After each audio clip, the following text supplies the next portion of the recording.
In 1971, Don McLean recorded a song called Vincent.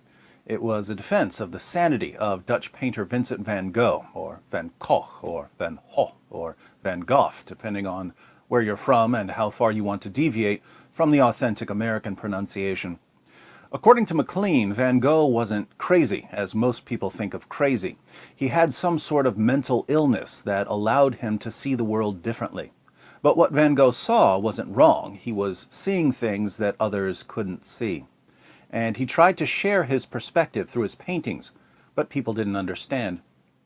In his short life, Van Gogh produced more than 2,000 paintings and drawings, but he only sold one of them.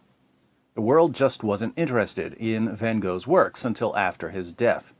He's now one of history's most famous painters, but McLean thinks that people are still missing the point. He talks to Van Gogh in his song and says, "Colors changing hue, morning fields of amber grain, weathered faces lined in pain, are soothed beneath the artist's loving hand. Now I understand what you tried to say to me, and how you suffered for your sanity, and how you tried to set them free. They would not listen, they did not know how. Perhaps they'll listen now." For years, I thought that McLean's song was a bunch of sentimental nonsense, mainly because Van Gogh was obviously insane. He chopped off his own ear and delivered it to a girl in a brothel. He experienced hallucinations. He was institutionalized. He ultimately committed suicide in a field. What sense does it make to say that he was suffering for his sanity? He was suffering from insanity. But some recent discoveries have forced me to rethink my view of Van Gogh, primarily discoveries about the ear incident. For decades, it's been suggested that Van Gogh didn't really cut off his ear. He only cut off a small piece of his ear, just the lobe. But researchers located drawings by a doctor who treated him, and he did cut off most of his ear. Part of the lobe was all that was left. There were also doubts about whether Van Gogh was the one who did the cutting. His friend Paul Gauguin, another artist, was proficient with the sword, and he and Van Gogh had gotten into a heated argument. Some have argued that Gauguin cut off Van Gogh's ear when Van Gogh charged him in a fit of rage. Van Gogh claimed that he remembered nothing about losing his ear, so there's precious little to go on. The key to solving the mystery of Van Gogh's ear may lie in the identity of the recipient. We've always known that Van Gogh wrapped his ear in newspaper and delivered it to a girl named Rachel at a local brothel.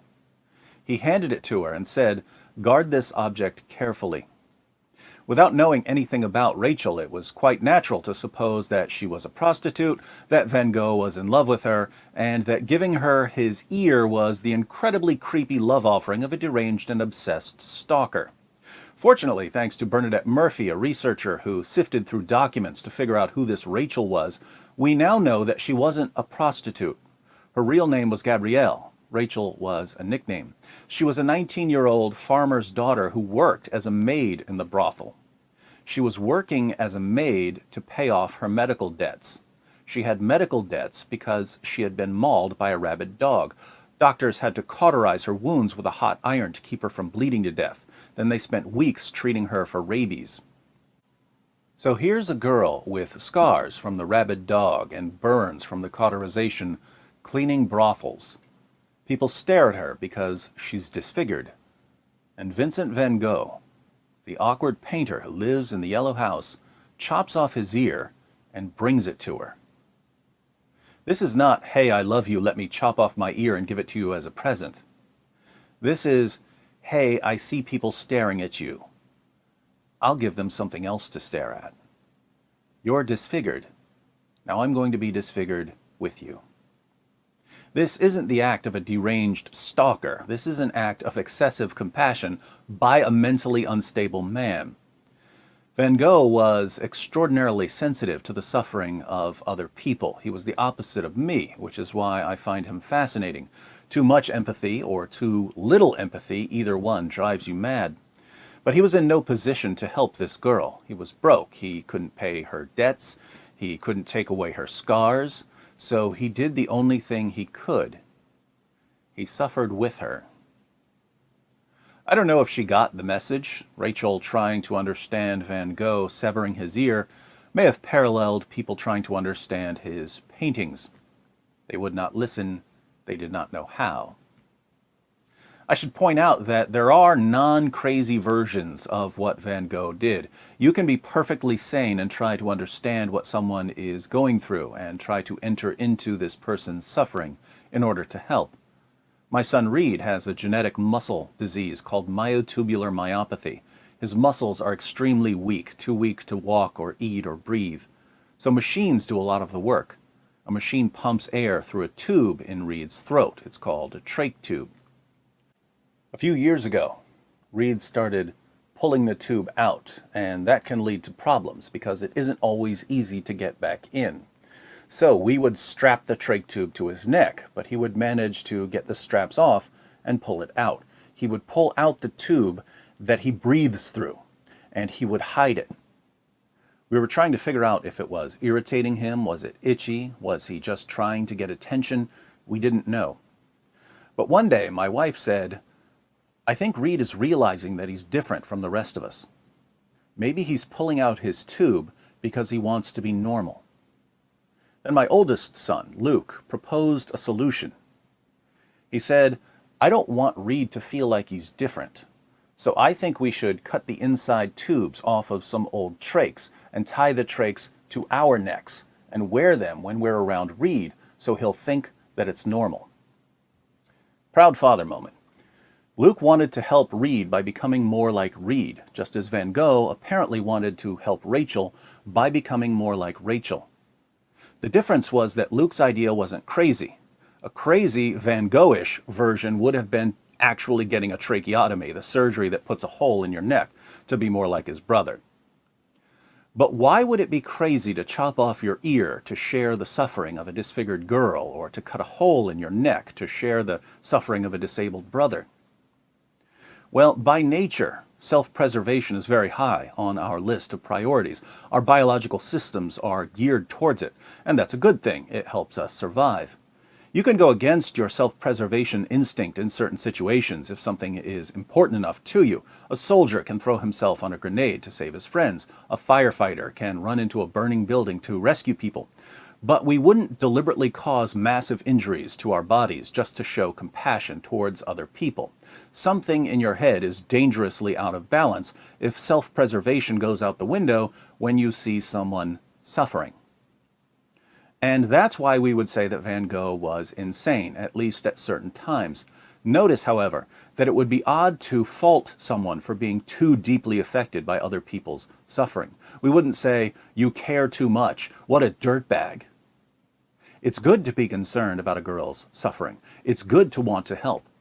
It's not Van Gogh being hyper-compassionate that troubles us. It's Van Gogh being periodically so unconcerned for his own safety that his compassion could completely overwhelm him and he would start chopping off parts of his own body. That's when we say that something has gone horribly wrong.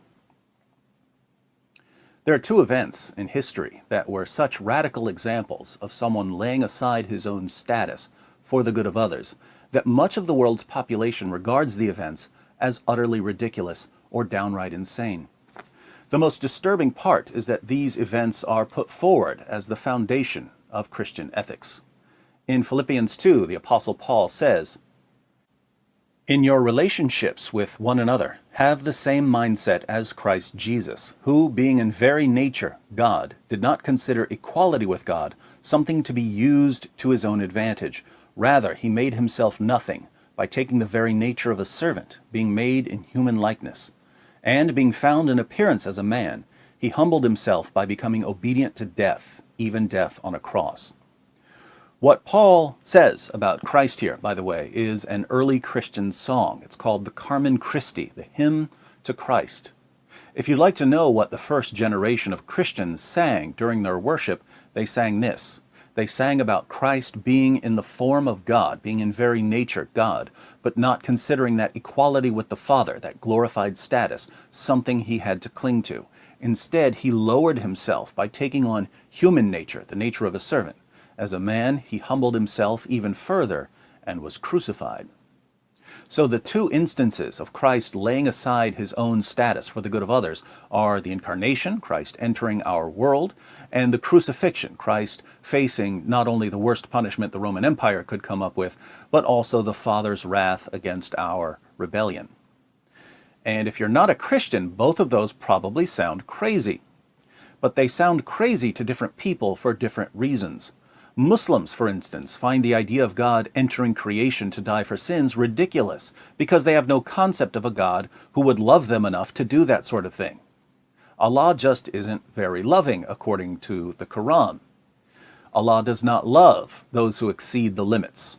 Allah does not love any ungrateful sinner. Allah does not love the unbelievers. Allah does not love the unjust. Allah does not love him who is proud. Obviously, if God doesn't love people very much, he isn't going to take the astonishing steps of entering creation and dying for their sins. The Christian God is too loving for Muslims to take seriously. At the other end of the spectrum, we have atheists of various kinds who don't say that the Christian God is too loving. They say that he isn't loving enough. If God really loved us, he would solve all of our problems. He would heal Rachel's scars and Van Gogh's ear and Reed's muscles. He would give everyone good health and plenty of food and plenty of money. He would maximize our pleasure and minimize our pain. But he doesn't. So he can't be that loving. And you can see why this objection would apply to God, but not to others. Van Gogh chopped off his ear to suffer with Rachel because he was in no position to heal her wounds. If he could have healed her, he would have just healed her. Likewise, Luke comes up with the idea of wearing trachs when we're around Reed because he's in no position to heal Reed. If he could heal his brother, I'm sure he would heal him. But when we're talking about an omnipotent being, why would he suffer with us when he could just stop the suffering? Interestingly, when Jesus began his public ministry, he did what people wanted him to do. He cured the lepers and gave sight to the blind and fed the hungry and raised the dead. But over and over again, as soon as he said something that people didn't like, the crowds would turn on him, no matter how many people he fed or healed.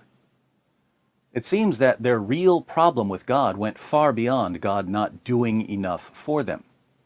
Jesus even told his closest followers that they would soon abandon him. But as he was telling them that they would betray him, he offered them something. He said, "A time is coming, and in fact has come, when you will be scattered, each to your own home. You will leave me all alone, yet I am not alone, for my Father is with me. I have told you these things, so that in me you may have peace. In this world you will have trouble. But take heart, I have overcome the world." Three key claims here. 1, in this world you will have trouble. Jesus doesn't say that he's getting us out of trouble. 2, in me you may have peace. We still have trouble, but we have peace. 3, I have overcome the world. Jesus overcame the world. Here again, many people wonder, well, if he overcame the world, why doesn't he give us everything we want? But if we're thoroughly embedded in the world, if we're part of this world's way of living and acting and thinking, making our dreams come true isn't overcoming the world, it's surrendering to the world. Jesus was focused on a different problem entirely.